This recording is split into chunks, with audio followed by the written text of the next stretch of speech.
Buenos dias, Zamboanga! Welcome sa PIA Kapiyan na Zamboanga sa SM City Minpro, hatid ng Philippine Information Agency, SM City Minpro, MCTV, and eMedia. We are live at PIA Western Mindanao Facebook page and other government agencies' Facebook pages, including PRO9, and we are also live via Pagadian Media, ISA TV Channel 17, PCH Cable TV, and via cable televisions at MCTV and eMedia. Ang Kapiyan na Zamboanga po will discuss important topics that will help you make more informed decisions wherever you are.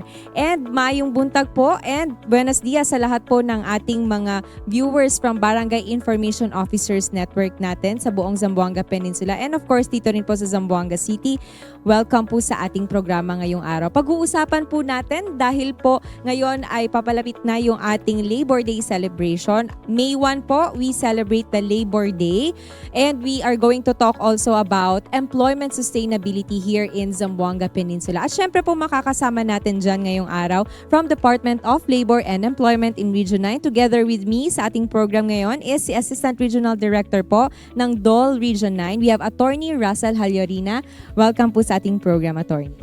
Good morning po. Maayong buntag sa tanan. Buenos dias a todos.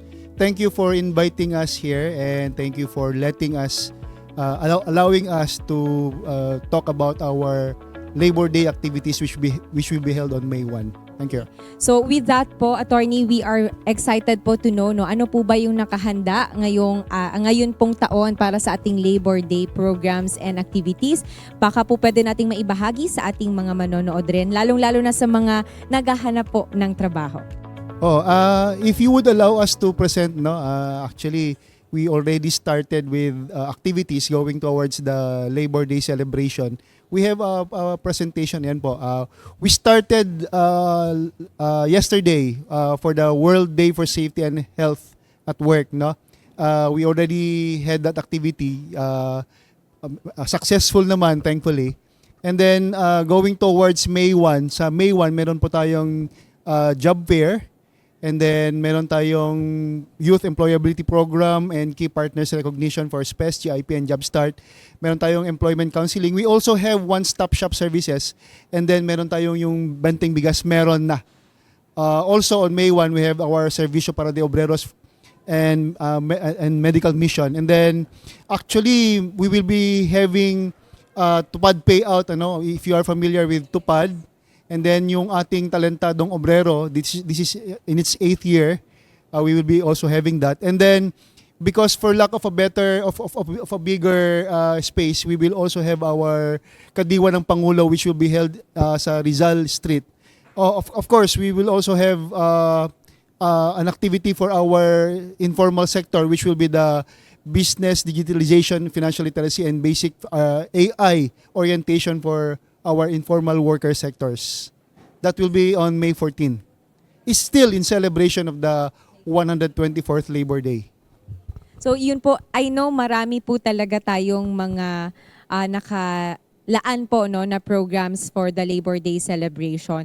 And we'd also like to know ano po yung mga available po na trabaho and also kung saan po ito i-celebrate, like is it in Zamboanga City lang po ba or we also have activities all over Region 9? Yes, we also have activities in Zamboanga del Norte that will be held in Dipolog. Meron din tayong job fair diyan.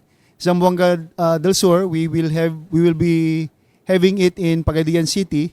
And then in Zamboanga Sibugay, we will be having it in the Gaisano Mall. That a total of 4,954 vacancies so far ang available sa lahat yan.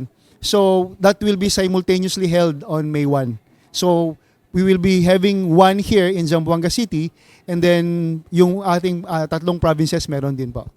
So makikita po natin ngayon sa screen kung saan-saan po yung mga venue ng ating Labor Day celebration and of course yung mga number of available jobs. Yes, so far those that have confirmed lang. Hopefully madadagdagan pa yan as we go on habang papalapit na ang ating Labor Day celebration. Hopefully madagdagan pa yung mga magre-respond na ating mga employers and at the same time madagdagan yung ating vacancies. Okay, thank you po. And then with that po, Yun, yung number of vacancies natin is almost 5,000. Yes, yes. Both for local and overseas yan. Okay, so we are very excited po. How about po yung ating mga job seekers? Can they go parang walk-in lang po?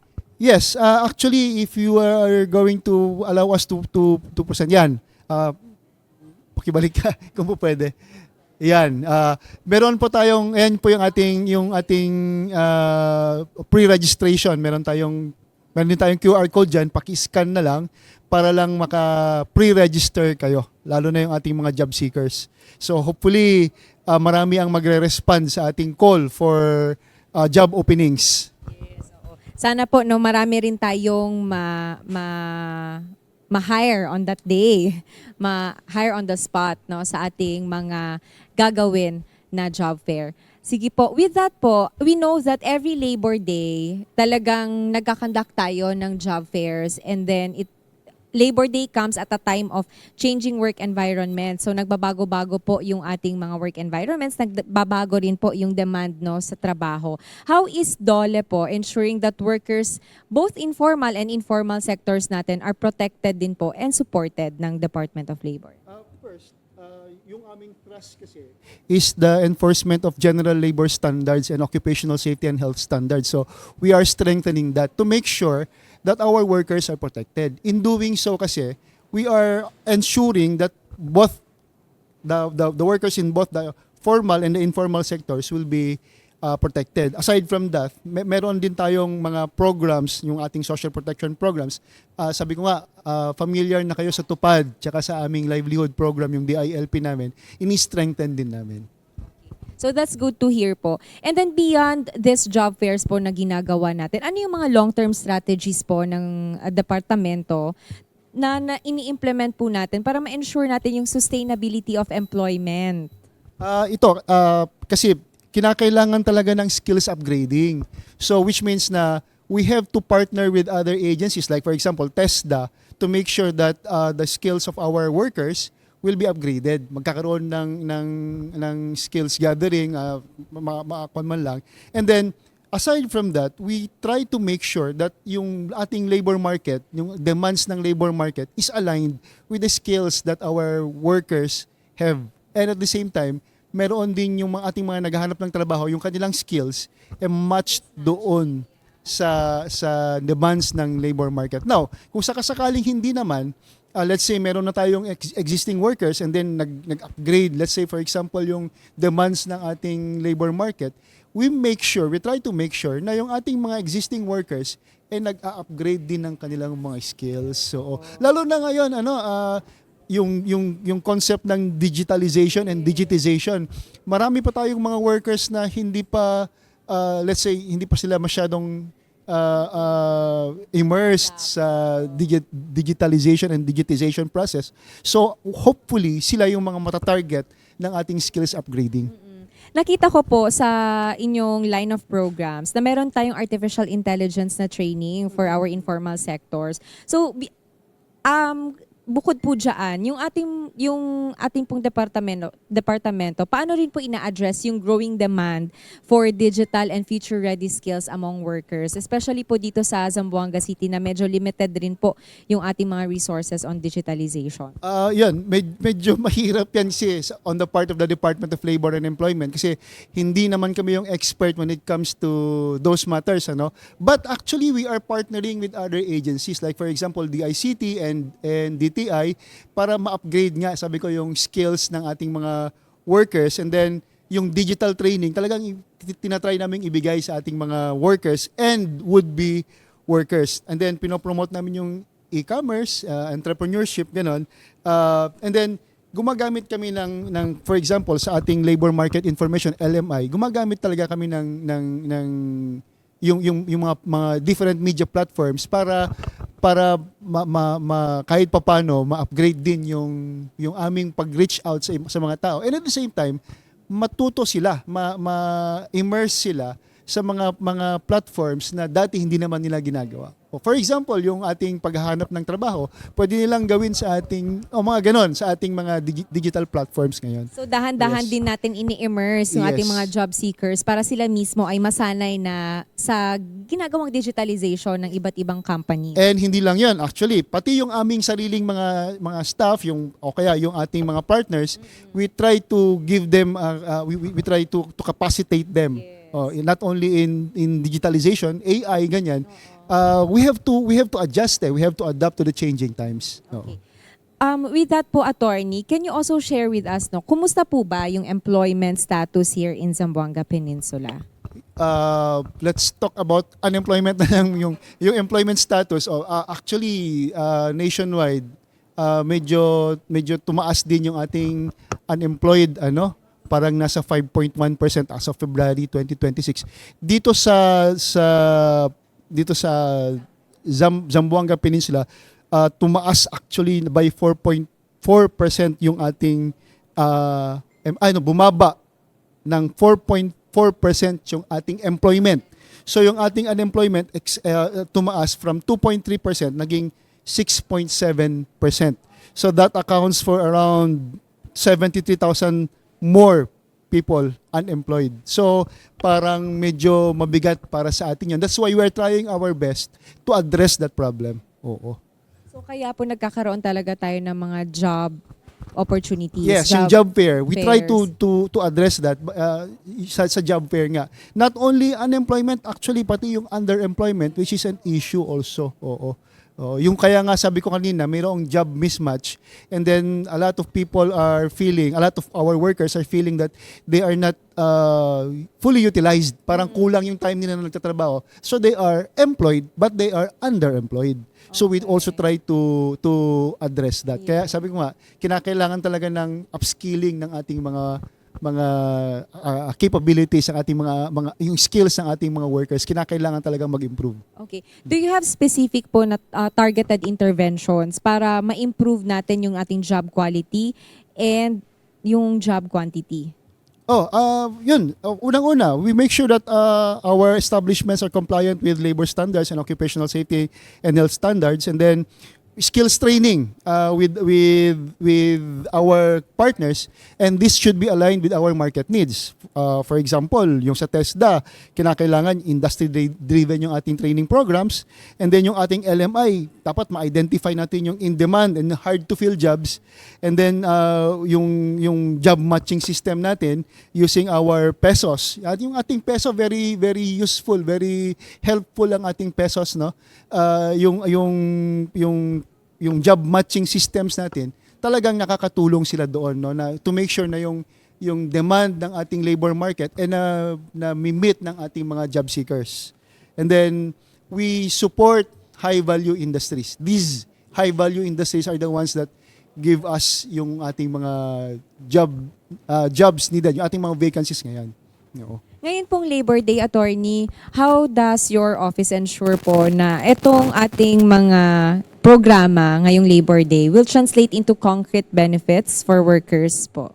As you have seen kanina sa aming presentation, actually concrete na yung benefits na doon, no? Meron tayong job vacancies. And then meron tayong emergency employment, tupad and livelihood. Meron tayong i-award. And then meron tayong one-stop shop, 24 na partners ang nag-respond sa atin. We have one-stop shop services. And then yung may access sila, no? Meron tayong health and welfare services. So itong mga ito, meron tayong kadiwa ng Pangulo, meron tayong benteng bigas, meron na. Itong mga ito translates to actual benefits already for our workers and for our kababayans here in the Zamboanga Peninsula. They can avail of it na. So these are concrete na makukuha na talaga nila on the day Kasi available na siya na on the day of the trabaho. Labor Day celebration itself. Okay. Oo. How about po yung programs naman natin for the vulnerable sectors such as yung youth, women, and yung mga displaced workers natin? I'm sure marami din po tayong programa for the youth and yung ating mga displaced workers. Yes, if you are familiar with our GIP, Government Internship Program for our graduates, yung SPES natin for our students, we are employing students. Yung mga yan, for our fresh graduation and yung mga students pa lang, meron na tayo, ina-address natin, youth yan, ano? And then our Job Start program, our AMP, if you are familiar with it also, yung ating AMP for our qualified establishments. Of course, yung ating TUPAD and DILP, yung ating livelihood program, you are all familiar with this. All of these are accessible through our DOLE offices and our pesos, ano? Yung actually pwede silang mag-apply sa atin for TUPAD and livelihood programs, mag-submit lang sila sa aming office ng kanilang proposals and we will act on it. We will validate the list kung meron man sila ganun. Pwede yan, accessible yan, open sa public ang ating opisina palagi. Oo. Actually po, attorney, iba-iba at nagbabago rin po yung panahon. That's why nag-iiba rin po yung mga challenges na kinakaharap ng mga empleyado, ng mga manggagawa. And isa na po dito yung ating rising living cost. Lalo-lalo na po ngayon with our crisis on fuel. So, nahihirapan po no, yung sustainable po, sustainability po ng ating mga families and ng ating mga workers. So, paano po, how is DOLE working with other agencies po para mabalance din natin yung ating mga wage policies and economic sustainability? That is one of the most misunderstood processes that the Department of Labor and the Regional Tripartite and Wages and Productivity Board under the NWPC. Yun yung isa sa mga pinaka-misunderstood na processes na ginagawa natin, no? Actually, kung iisipin kasi nila, gusto nila magtaas ng sweldo. Mahirap ang buhay, taas natin ang sweldo. But evidence-based ang ginagawa ng wage board para mag-set ng wages. And then before that, nagkakaroon muna ng wage study, nagkakaroon ng market study, nagkakaroon ng public hearing. And then binabalance nila yung needs ng ating mga workers with the capability of our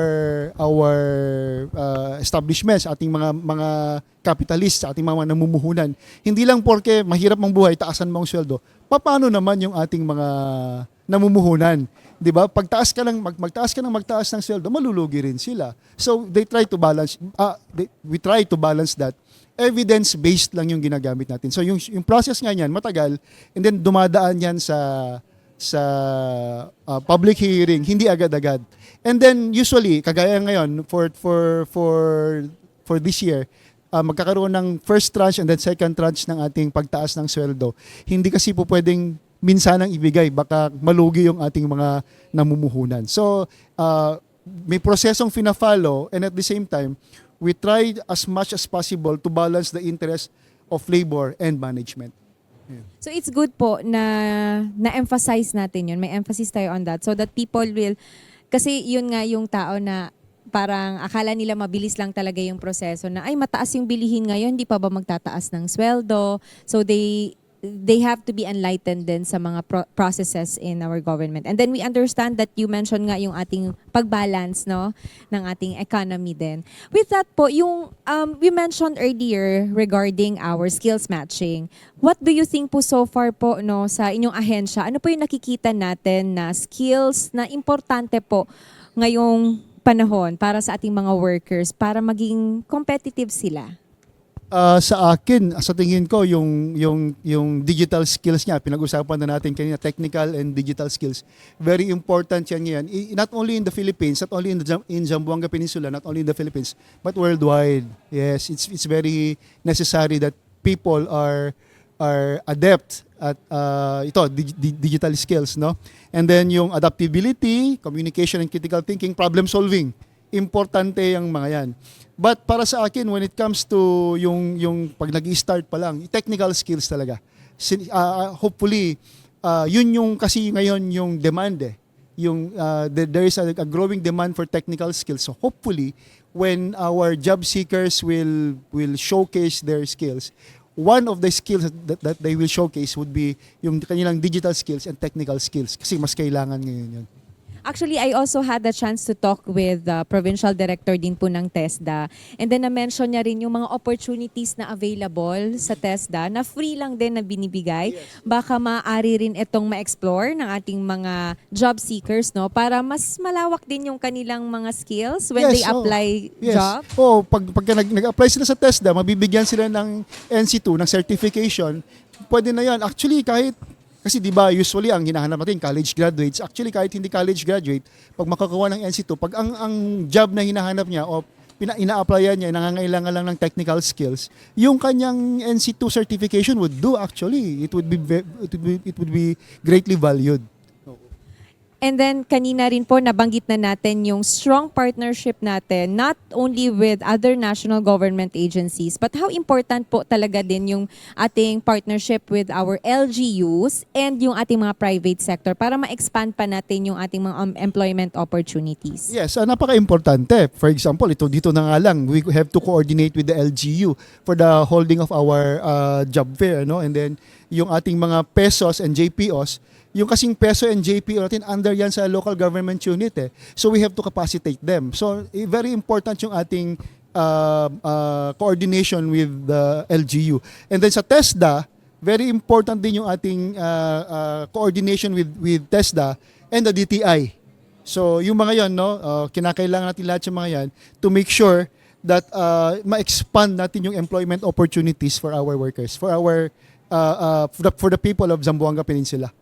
Thank you po, Attorney. Ano po yung ating mensahe for this Labor Day celebration natin para sa ating mga workers or sa ating mga naghahanap pa po ng trabaho sa mga job seekers, fresh graduates this Labor Day in terms of yung kanilang resilience, rights, and yung kanilang opportunities po? Nakakapagod yung term na resilience. Ano? Parang yun na lang palagi ang ginagamit na rason eh. Dapat may resilience. Actually, this is the effort of the government to bring these opportunities to our people.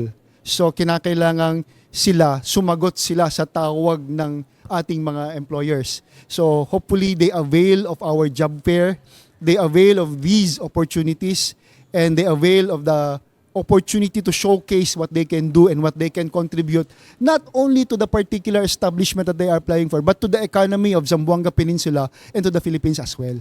So sa mga naghahanap ng trabaho, please pumunta po kayo sa job fair, i-present ninyo yung sarili ninyo, i-try lang ninyo. Particularly sa ating mga first-time job seekers, i-try lang ninyo.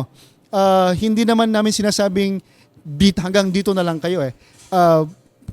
It's a long process of self-improvement. Pero i-try ninyo, you have to start somewhere. You have to start at the beginning. So, this is kaya nga tinatawag na job opportunities eh. Opportunity to improve yourself and at the same time, to help your families para makatulong sa pagtataguyod ng inyong pamilya. Yun. Salamat po. And with that po, last na lang, message din po sa lahat po ng mga manggagawa for this Labor Day celebration. Sa ating mga workers, ito po ang araw para sa inyo. Ito ang araw para sa inyo.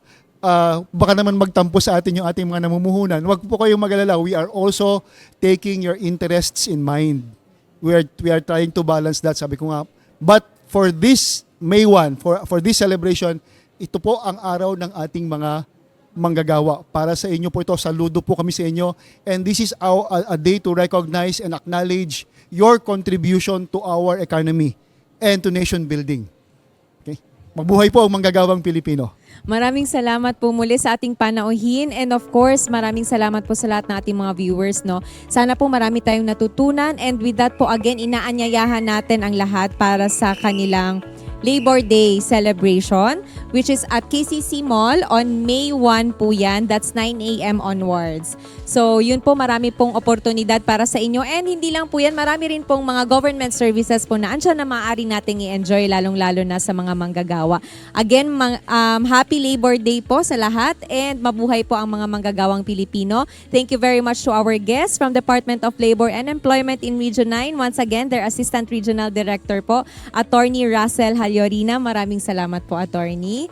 Thank you very much and thank you po sa lahat ng ating mga manonood sa ating mga Barangay Information Officers Network. And of course, thank you to the following sponsors of this episode. We have Dunkin, Penguin, Karimadon, and Camiseta all available here at SM City Minpro and open to serve you po dito. And maraming salamat sa ating mga manonood. Hanggang sa susunod po na linggo at sa ating mga episode pa, makikita tayong muli sa Kapiyan na Zamboanga sa SM City Minpro sa ngalan ng Philippine Information Agency Director General Catherine Team Chloe De Castro at PIA9 OIC Jocelyn Alvarez. Ito si Myra Espinosa. Muchísimas gracias.